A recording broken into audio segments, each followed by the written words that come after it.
There's a difference between perceiving life and inhabiting it. Most people live inside their experience. They react, they feel, they move through the world without questioning the movement itself. They don't stop to analyze why they laughed at a joke, why they felt uneasy around a certain person, why a song made them nostalgic. They just live it. The feeling comes, they feel it, and they move on. There's no gap between the event and the response, no narration, no distance. But we learned to watch. At first, it felt like power, like waking up, like finally seeing what everyone else was blind to. We started noticing the scripts people follow, the roles they play without knowing, the predictable loops of desire, fear and validation they cycle through again and again. We saw the patterns in relationships, the hidden motives in conversations, the masks people wear so convincingly they forget they're wearing them. And that awareness felt like freedom. It felt like we had been handed a map to reality, like we could finally navigate the world with precision instead of stumbling through it in confusion. But somewhere along the way, perception stopped being a tool and became a position. We went from using awareness to navigate life to living from awareness as a permanent vantage point. The observer became the default state. And the person who experiences, the one who laughs without analyzing the laugh, who feels anger without immediately contextualizing it, who moves through a moment without narrating it in real time, that person started fading. Not all at once, gradually, almost imperceptibly, like a photograph left in the sun, the colors slowly washing out until one day we look at it and realize it's barely recognizable. One day, we realize we're no longer inside our own life. We're hovering just above it, watching it happen, recognizing it, understanding it, naming it, but not feeling it, not the way we used to, not with the kind of immediacy that makes something real. The mind is a translator. It takes raw experience and turns it into meaning, into language, into something we can hold, examine, communicate. That's its function. That's what it was designed to do. When something happens to us, the mind processes it, makes sense of it, stores it. It allows us to learn from the past, anticipate the future, navigate complexity. Without this capacity, we'd be trapped in an eternal present with no ability to reflect, adjust, opinion, or grow. But when we become highly aware, something changes in the translation process.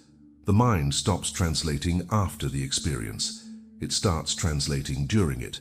And eventually, instead of it, we don't live the moment and then reflect on it later. We reflect while it's happening. We narrate while we move. We analyze while we feel. The experience itself becomes secondary to the interpretation. What matters isn't what we're feeling, but what we understand about the feeling. Not what's happening, but what it means. Not the moment, but the pattern the moment fits into.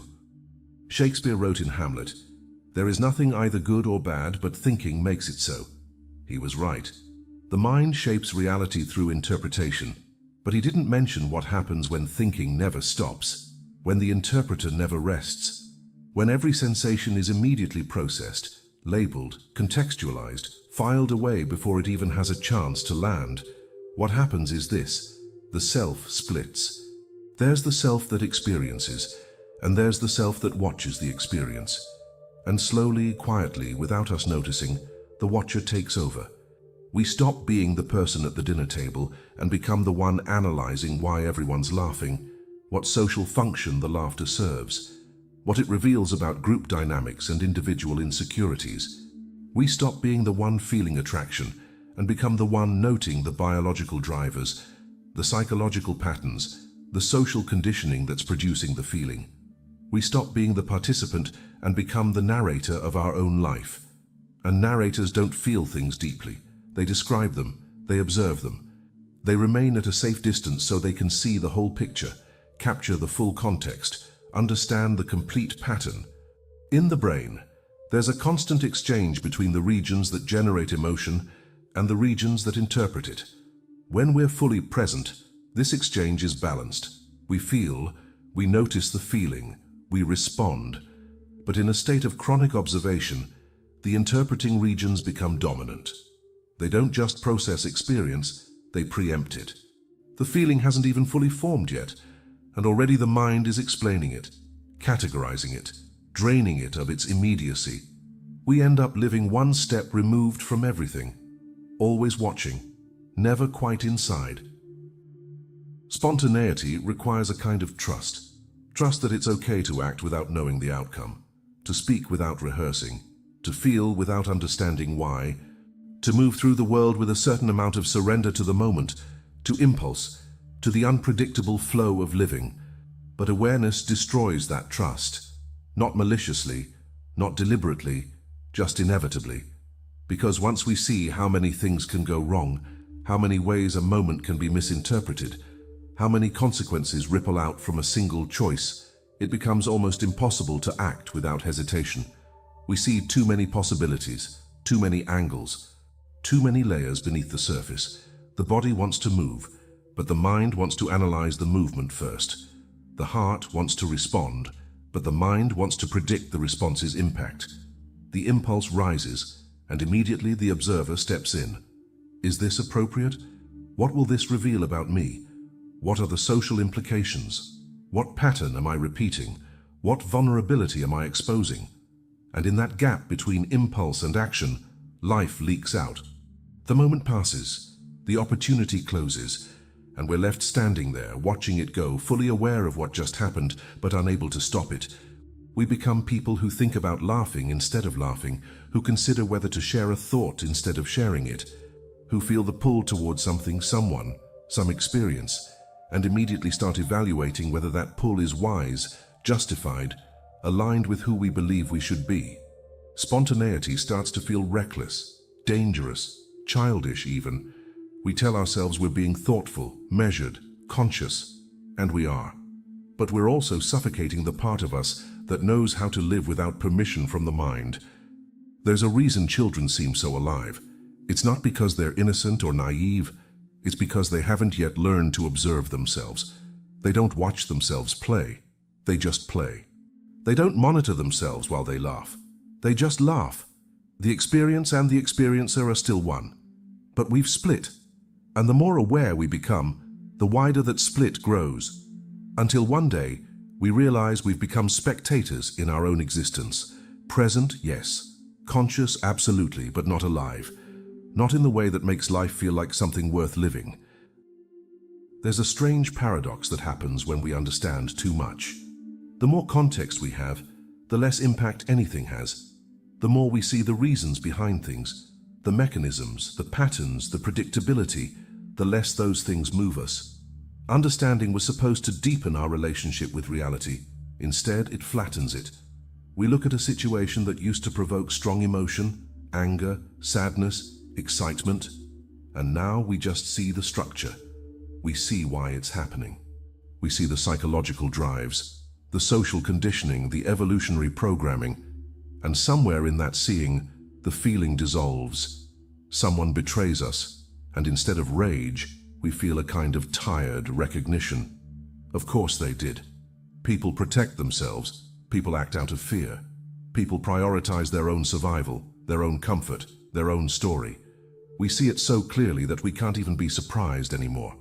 Someone we love does something beautiful, something generous, and instead of joy, we feel a muted appreciation. We recognize the gesture. We understand its significance, but we also see the need behind it, the conditioning, the way love itself is just another pattern we've learned to perform.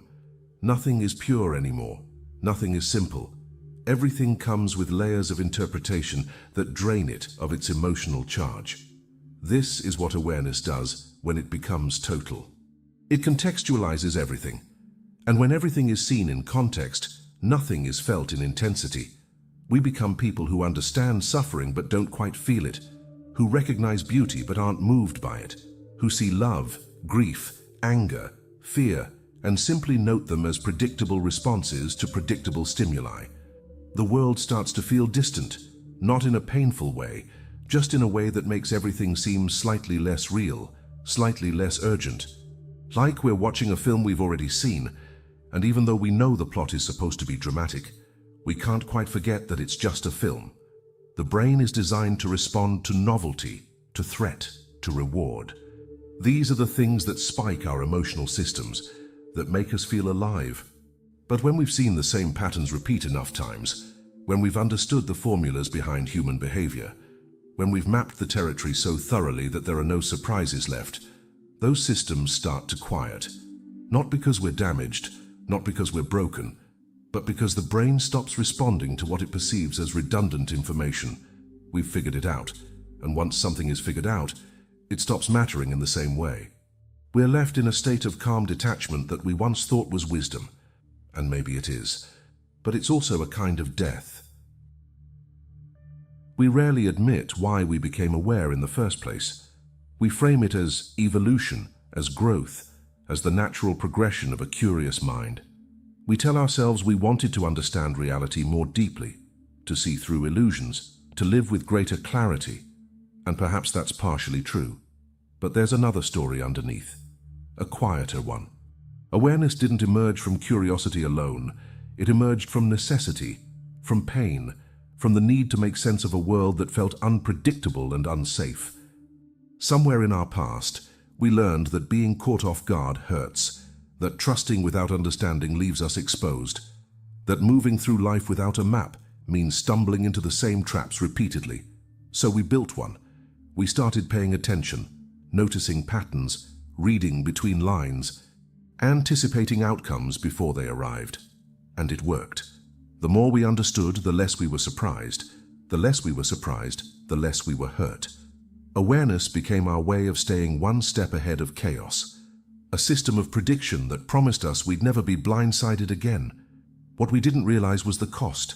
The mind that protects us from pain also separates us from life. The same vigilance that keeps us safe keeps us distant.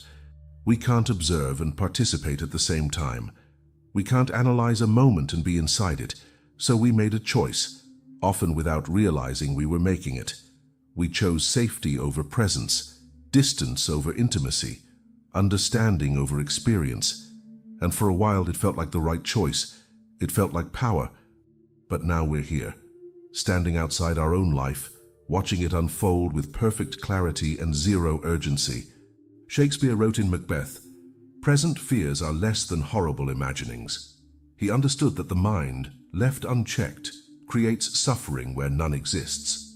That anticipation can be heavier than reality. That the act of constantly preparing for pain becomes its own form of pain. We thought awareness would free us. Instead, it built a cage so subtle we didn't notice we were inside it. And the door has been open the entire time.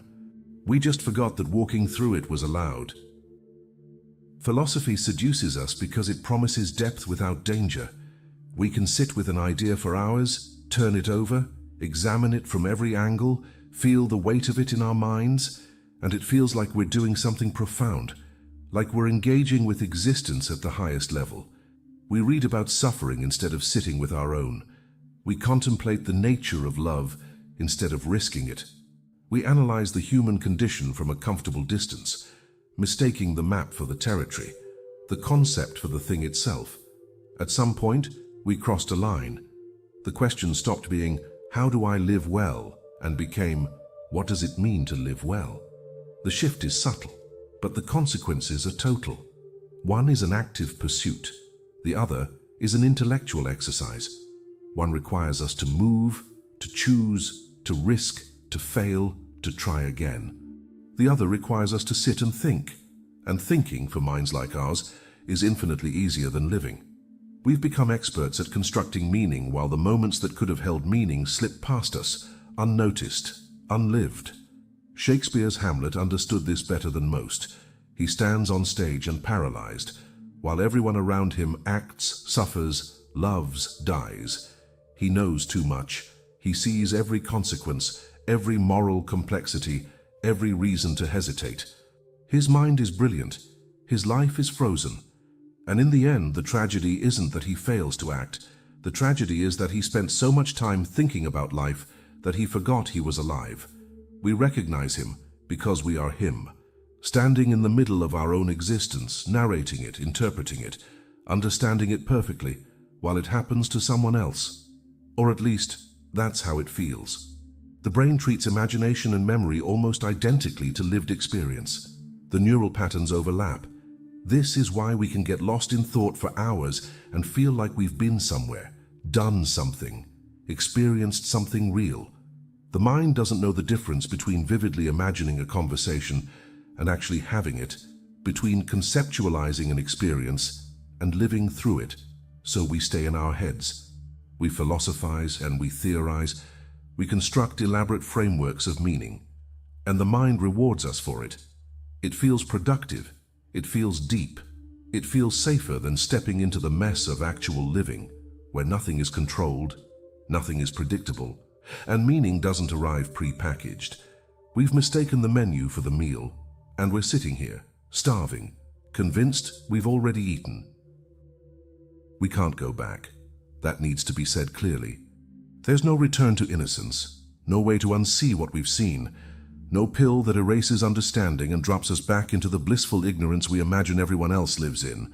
And even if there were, we wouldn't take it. Because as painful as awareness can be, as isolating, as deadening, we still value it. We still believe, somewhere deep, that seeing clearly is better than stumbling blind. So the question isn't how to become less aware.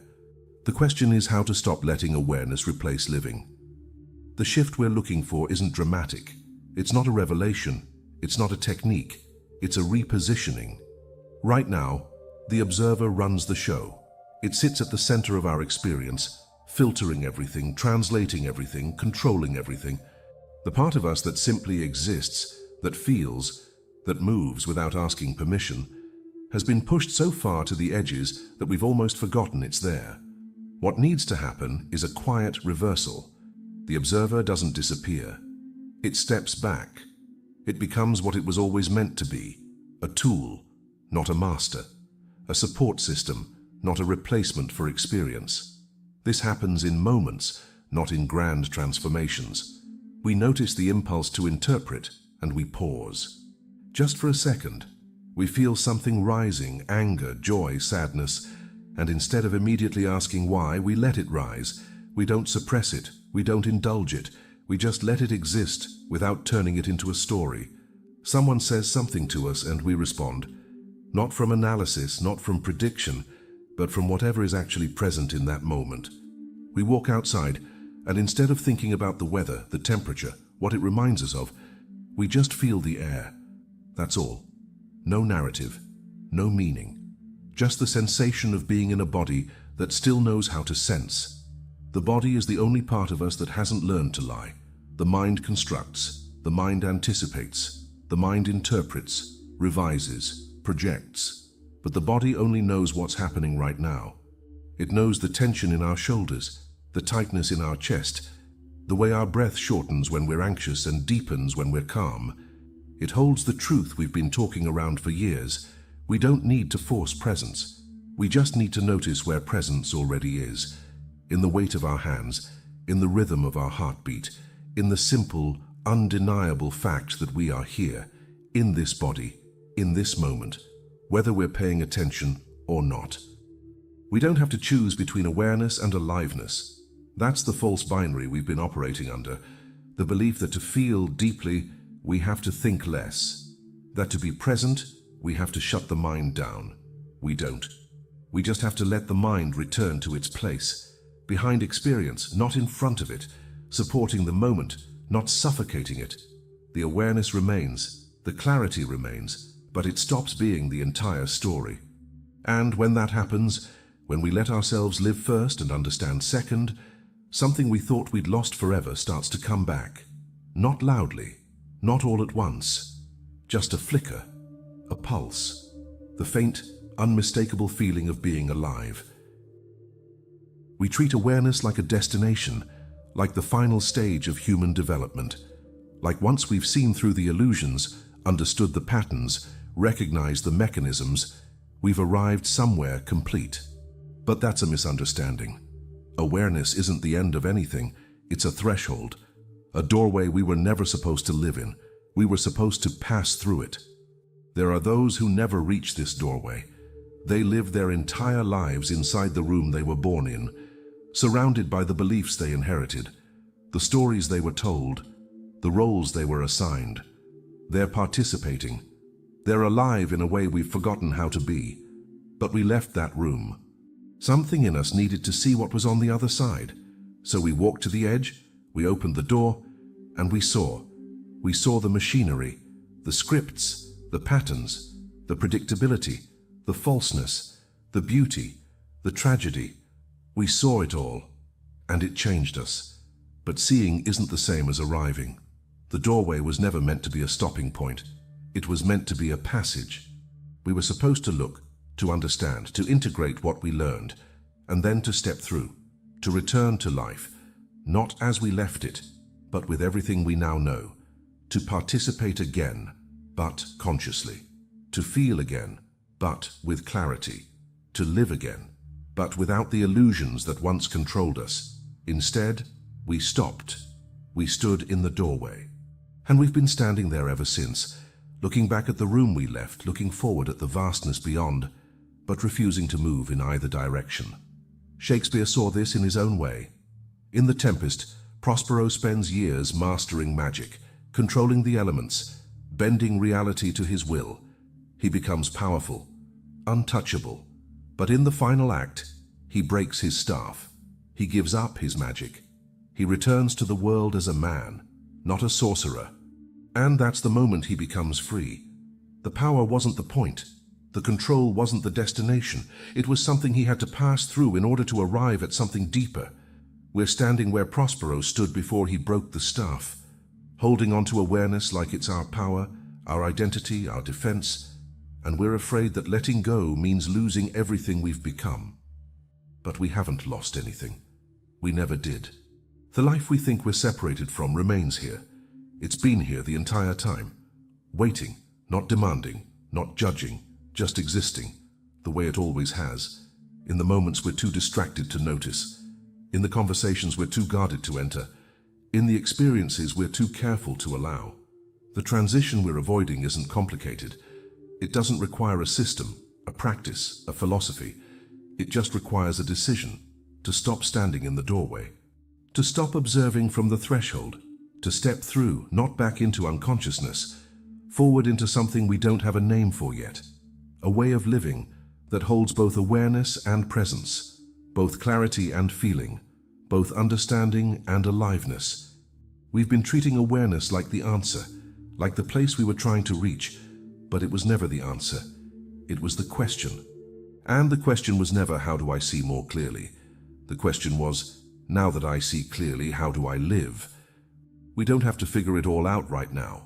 We don't have to have the perfect response, the perfect strategy, the perfect understanding of what comes next. We just have to be willing to move, to let one moment be lived instead of observed, to let one feeling arrive without interrogation, to let one experience happen without turning it into a lesson. Just one, and then maybe another. Not as a technique, not as a goal, just as a choice, a quiet, private choice to stop standing at the threshold and to walk through it. You didn't lose the life you're looking for. You're standing at the entrance to it. The door is open. It's been open. The only thing left to do is step through. If this conversation touched something in you, if it named something you've been feeling but couldn't articulate, I invite you to subscribe. Not because I need the numbers, but because these conversations don't exist anywhere else. This isn't content designed to comfort you or give you easy answers. It's designed to make you think, to make you question, to help you see yourself and the world more clearly. We're building something different here, a space for people who think deeply, who feel intensely, who refuse to accept surface-level explanations for the complexity of being human. Thank you for stepping through the threshold with me today. I'll see you in the next one.